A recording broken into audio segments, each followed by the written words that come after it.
মেহেদী হাসান হৃদয়ই আমাকে কাস্ট করেছে, বিকজ আমি সেই সেম প্রিয়তমার মতো একটা অনেকদিন নতুন একজন ডিরেক্টর নাটক বানিয়েছে, ওকে ফাইন, ঠিক আছে, আমাকে একটু গল্প শোনাতে চায়। আমি একদিন বলেছি যে ওকে ফাইন, ঠিক আছে, আসো। আমি কোথায় যেন বেরিয়ে যাবো, আমি বললাম যে সময় হচ্ছে 15 মিনিট, শুধু লাইন আপটা বললেই হবে ভাই, হয়ে যাবে।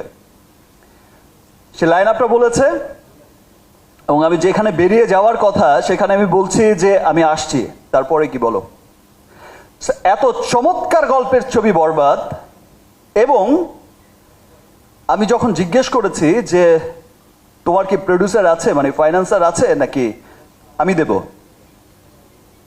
বললো যে ভাইয়া আমি আপনাকে এইটুকু বলতে পারি, আপনার এ যাবৎ ক্যারিয়ারের যত সিনেমা হয়েছে তার চাইতেও যদি বড় বাজেটের সিনেমা না করতে পারি তাহলে আপনি আমার সিনেমা করবেন না।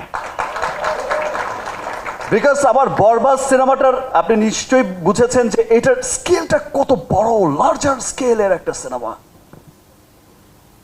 আমার বিশ্বাস যে আজকে আমি বিগত যত সিনেমাই করেছি সব তুফানে উড়িয়ে দিয়েছি, আগামীতে তছনছ হবে, বাট আজকের এই ভালোবাসার বরবাদের জোয়ারে দেশ বিদেশে থাকা যত বাঙালি আছে, আমি শুধু বাংলাদেশি বলবো না, যত বাঙালি আছে, বিকজ আপনারা জানেন যে আপনাদের ভালোবাসার শাকিব খান শুধু গণ্ডিতে এখন আটকে নেই। দেশ বিদেশের যত ডিস্ট্রিবিউটার আছে, আপনারা জানেন যে আমাদের সিনেমা এখন প্রত্যেকটা মহাদেশেই অনেক লার্জার স্কেলেই রিলিজ হচ্ছে এবং খুব অচিরেই সে যে বলেছিলাম 100 কোটি, 100 কোটি, 200 কোটি, সেই ক্লাবেও যাবে।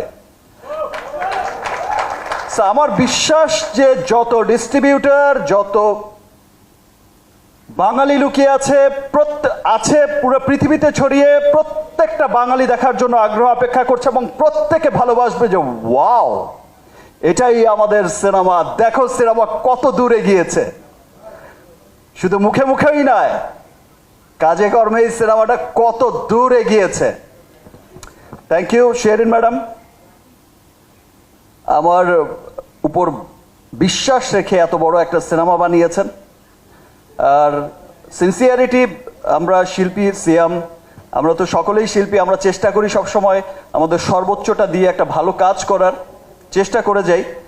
আর আমি তো সবসময় আমার দায়িত্বটা মনে হয় একটু বেশি আমার কাছে মনে হয়, যে বিকজ আমার কাছে মনে হয় যে আমাকে ফেল করা যাবে না, আমাকে উইন করতেই হবে, আমাকে নতুন কোনো রাস্তা বের করতেই হবে।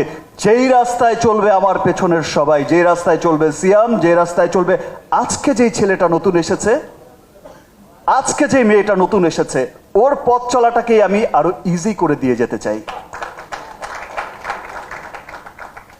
বিশ্ব জয় করেছে শাহরুখ খান, তার পেছনে রণবীরও সেই সুবিধা নিয়ে যাচ্ছে।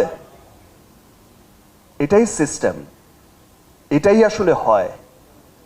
আজকে যদি একটা রাস্তা ভালো ইন্টারন্যাশনাল গ্লোবালি একটা বড় রাস্তা ক্রিয়েট করতে পারি, একটা পজিশন ক্রিয়েট করতে পারি, সেই পথেই হাঁটবে পরবর্তী জেনারেশন।